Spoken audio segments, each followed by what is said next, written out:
the Grand Inquisitor.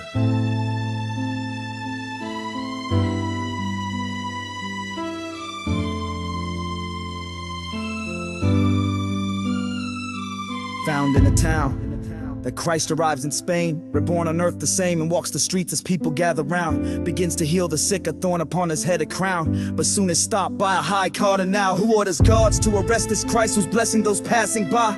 Late at night, this Inquisitor Grand visits Christ's cell with earthly power in his hands, explains why he has taken Christ and locked him up and will suffice, why he cannot allow these miracles because this work is counted nowadays at odds with the mother church. It was you who did this to us, he said to Christ, by rejecting 3 temptations you guaranteed humans with a free will, a devastating, impossible burden for mankind. Christ, you gave us the freedom to choose whether or not to follow, but almost no one is strong enough to be totally faithful to such a choice, and those not strong enough forever and eternally damned, hardly productive or fair. The Grand Inquisitor said Christ should have given his people no choice but to serve, and taken power and given people the security they deserve instead of baiting them with the unattainable freedom. At least that way those too weak to follow in Christ's wake would still be damned, but at least could know happiness for Christ's sake, and at least security on earth. That's something that is of worth, he assured Christ. The church had undertaken correction to right.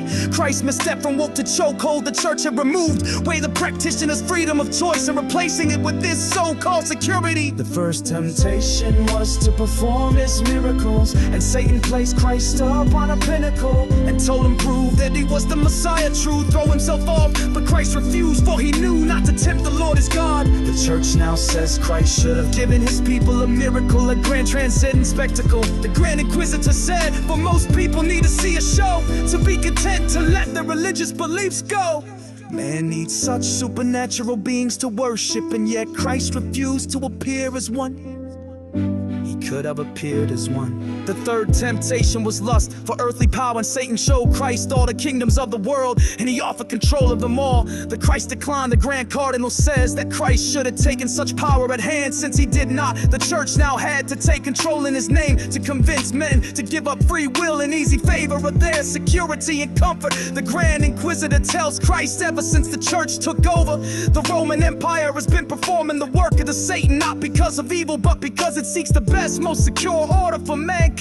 As the Grand Inquisitor finishes his indictment of the Christ, my Lord walks up to the old man and gently kisses his lips. The Grand Inquisitor suddenly sets Christ free, but tells him never to return again.